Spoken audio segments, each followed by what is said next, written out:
heroes in a half shell. Turtle power.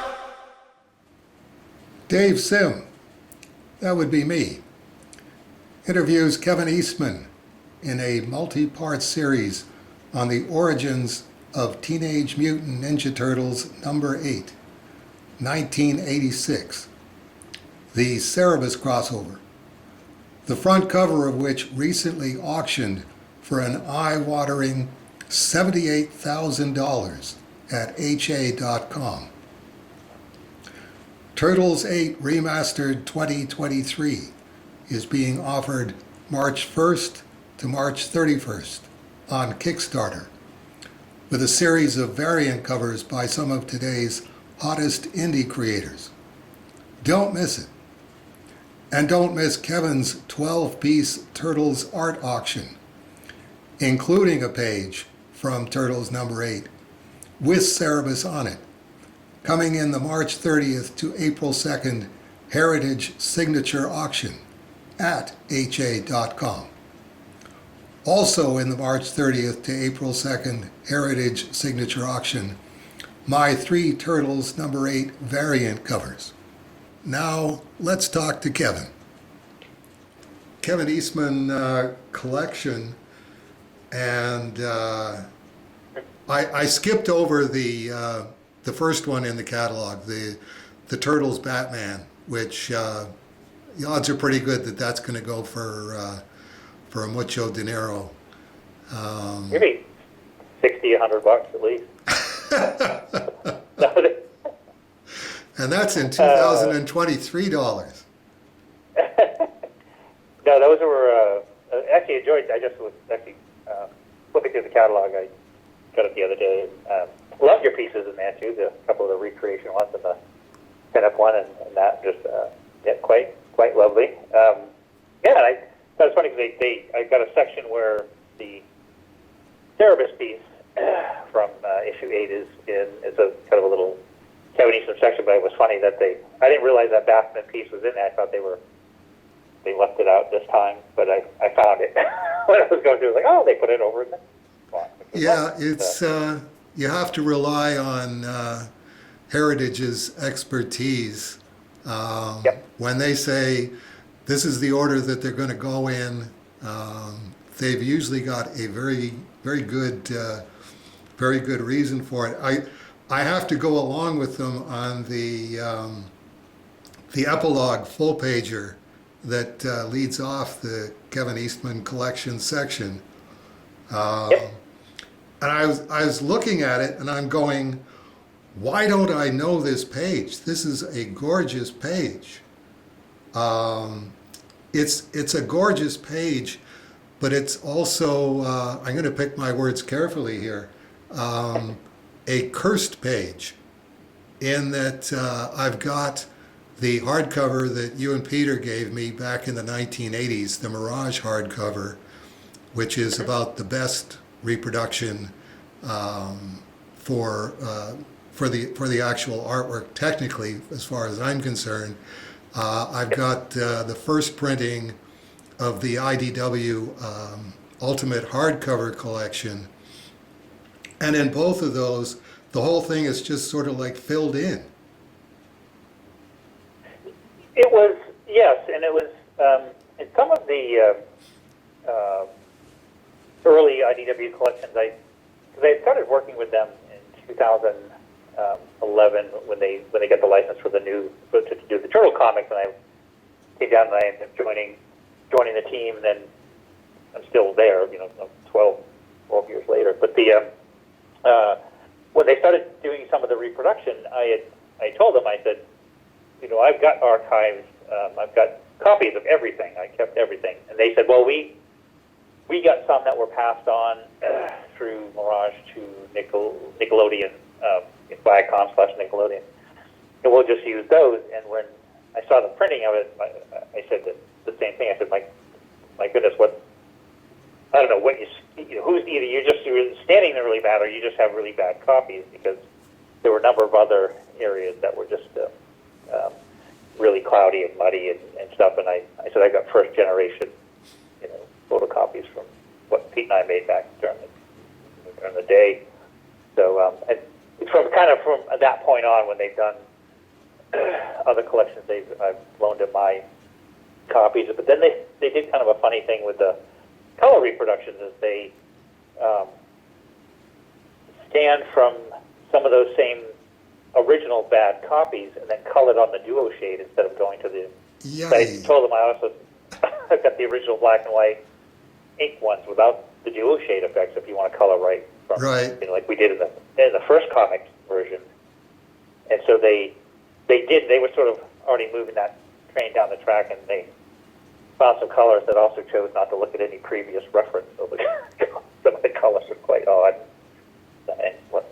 Anyway, but it's always good to see that stuff back out there. Because I have to repeat, this is a gorgeous piece of work. In terms of the perspective and the significance of it, of course, is, to me, as a creator, is it looked like the bait and switch right up to that epilogue splash page. You know, you guys, it took you 5 months to do number 1, and then it was like 2 years until you actually did a number 2. It's like, do we have to do a number 2? It's like we didn't lose money on the first one. Why push our luck here? Well, it's funny because we did, issue 1 came out in May of 1984, and then I went back to work. I was cooking lobsters on the coast of Maine, and then that summer we did issue 2 with 6,000, with 3,000, then a 6,000 copy press run, and then that was over the summer months while I was working. Then we got into the fall, and there was a lot of discussion about doing number 2. Some retailers and a bunch of fans were writing letters saying, when we got to get a number 2, and I moved back to Portland, and Pete moved down to Connecticut, so we were sort of talking on the phone and sending notes back and forth, you know, snail mail. And so we started working. So yeah, it wasn't until early '85 that we put out issue 2. But it was, you know, we never planned a second issue because we never thought we'd sell the first one. So. Right, and it's what's interesting is, again, speaking as a creator and a comics writer, the fact that you introduced April at the same time that Splinter disappears. Like he's gone, but we don't know if he's dead. And you know, the comic narrative nerve cells are going off, going, oh, they're not going to switch Splinter for the cute girl. Like that's just too cute for words. But that's what it looks like, and because and that's Splinter. This is issue 3, which is, you know, maybe not 2 years later, but wasn't exactly, you know, right around the corner either. And it's not at all. Yeah. It's an incredible moment where you go, he's alive, because he's lying there going, ooh. You don't go ooh if you aren't alive. Yeah, I love the whole comicness of the, you know, we want to make sure that you know that he's alive by having him going ooh. Right. But it's Dave Fisher. I'm going to get him to Ken Burns this page over and over and over, and I don't think there's a bad spot anywhere on the page. It's very rich Corbin in its own way. Yep. But definitely with the burgeoning Kevin Eastman, Pete Laird rendering, where you've really got the hatching, the black hatching on the pipes. Once you figure it out, then it's like, okay, don't screw it up. Just do it everywhere else on the pipes on this page, and we're off to the races. Yeah, I think it was, that was really an interesting moment to me, too, for looking back at that issue. I was talking to Pete about it recently as well, and it just, that's where with issue 3 we started to see more of a specific blending of our styles, as opposed to issue 2. It's still, at least for me, it's easier for me to go through and say, well, Pete did that and I did that. And I think there's more of a clear distinction in different areas where we're still kind of figuring stuff out. And then with issue 3, it was a lot more. We were back in the same room again, as opposed to me making a couple trips down to Connecticut and working. Right. So it was a lot more physical passing stuff back and forth and that stuff. So it just seems like it started blending. The style started blending more and more as we're drawing full time, and what that's like when you were doing regular issues of Cerebus. It was you see the evolution of not only drawing things better, but also working out the different economics of producing a regular comic on a at least as regular as you can make it basis to get it printed and out there to the fans. So it's sort of an evolution of the process, which is it probably for you, as I know it did for us, is you were probably still evolving the process when you were in the home stretch to issue 300, but it is a constant evolution. Yeah, Gerard used to say, we'll just get the hang of this just when we get to issue 300. Awesome. But looking at it, I think Heritage has really done me a favor in terms of I always thought the Turtles duo shade should be black and white, just like Rich Corbin. It's there's a quality to the duo shade, but if you start trying to capture that color, you're not going to get it, and you're going to get much better results just by sharpening up the focus and things like that. But I got to tell you, this is only 3.5 inches tall in the catalog, and it's like I just can't take my eyes off of it. And it's I tilt over in the direction of Chip Kidd, looking at it and going, no, this is the whole point.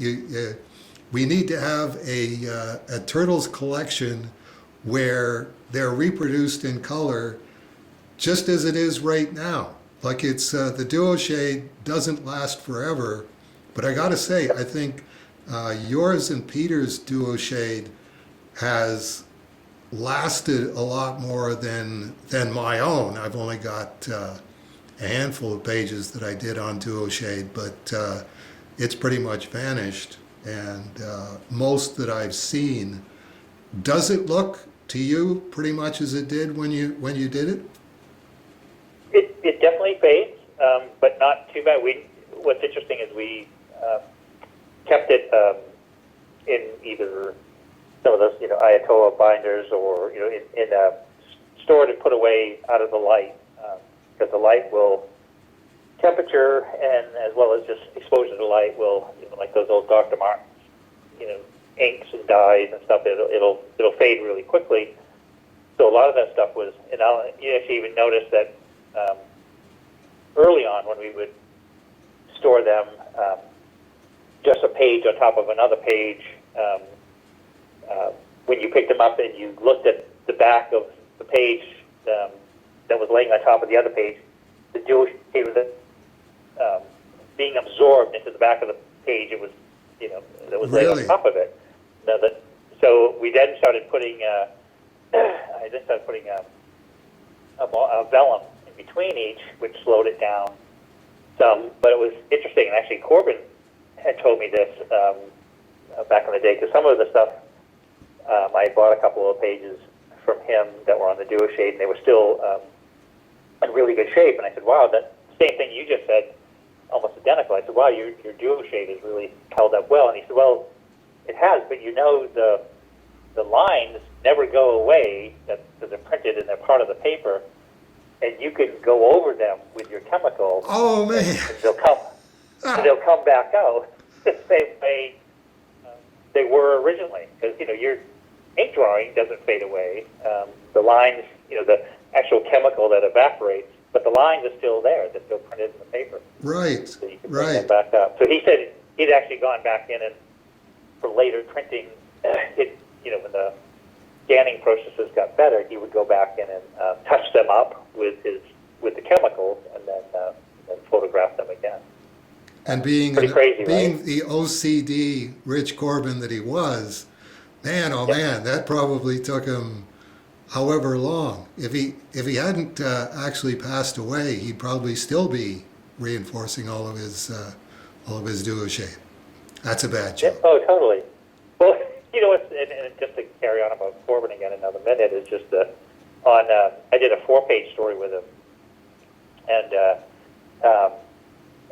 was printed in the center spread color in issue number 7. But we agreed on X amount of dollars per page, but I wanted to buy the original, so I made that part of the bargain, part of the price. So when he sent the original art to me, he'd also gone in and on Ruby Lith on the clear vellum, had gone in and did 2 layers of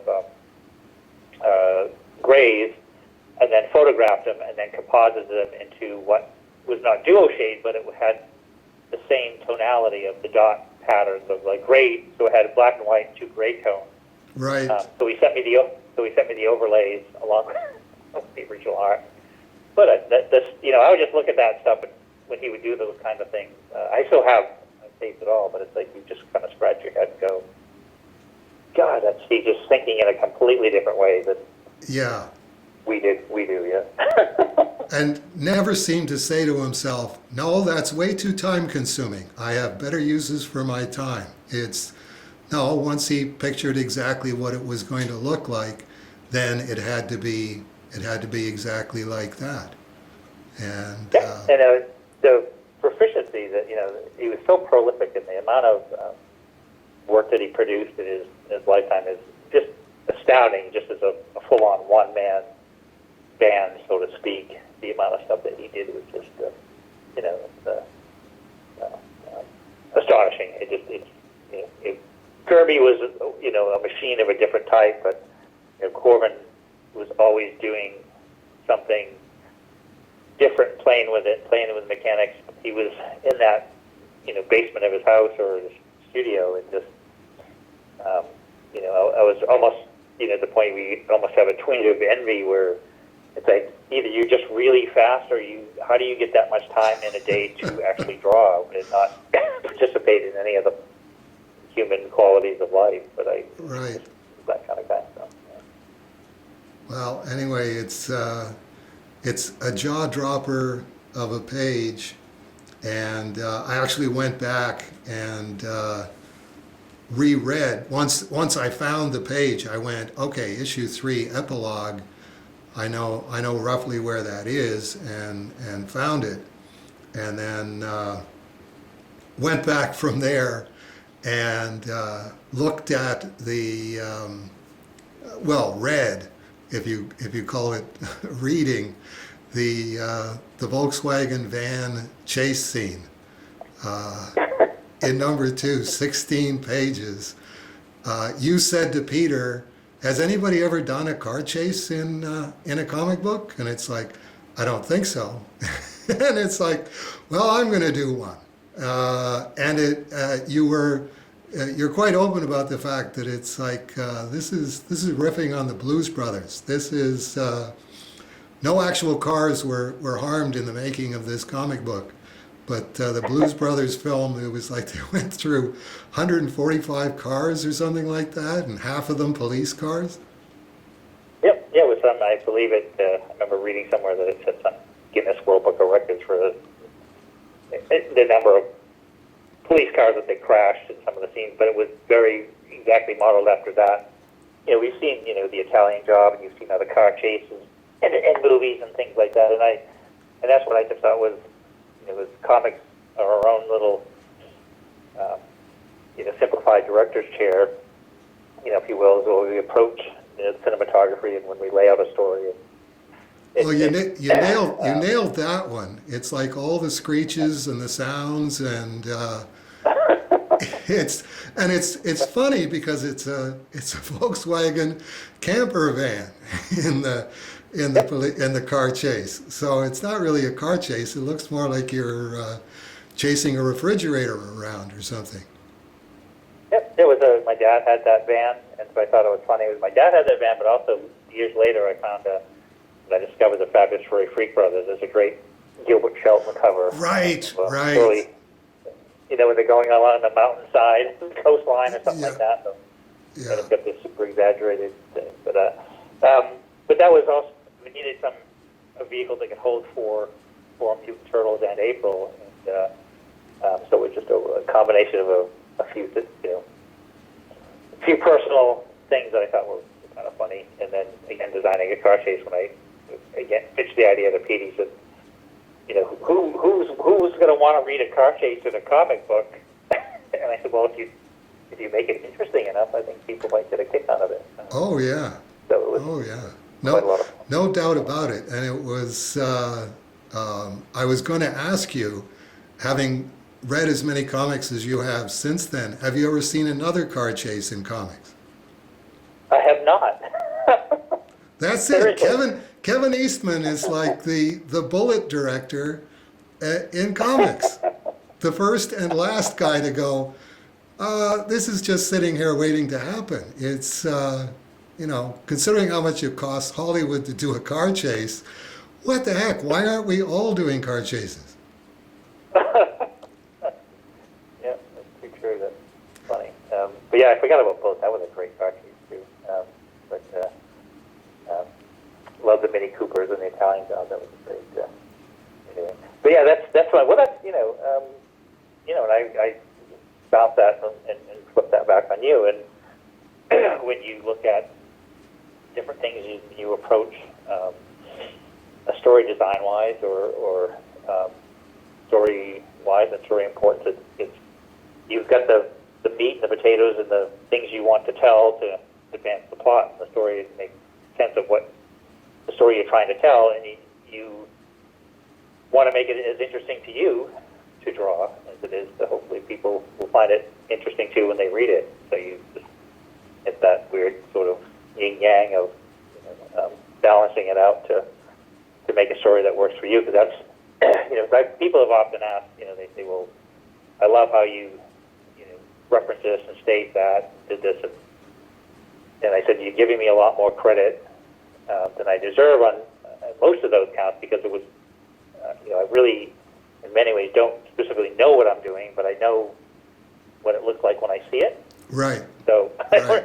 So you kind of... And you were self-publishing, so it's not, you didn't have to go into Denny O'Neill's office and pitch him on a 16-page car chase, the same as I didn't have to, pitch Louise Jones on, I want to do full page illustrations with text in Jaka's story, which will be all flashback stuff. It'll be like, you mean like the dreaded Deadline Doom? It's we only did that once for Steve Gerber. I don't think we want to do that for anybody else. It's like, no, I picture what this is going to be, and I may fall flat on my face, but it's my face that I'll be falling on.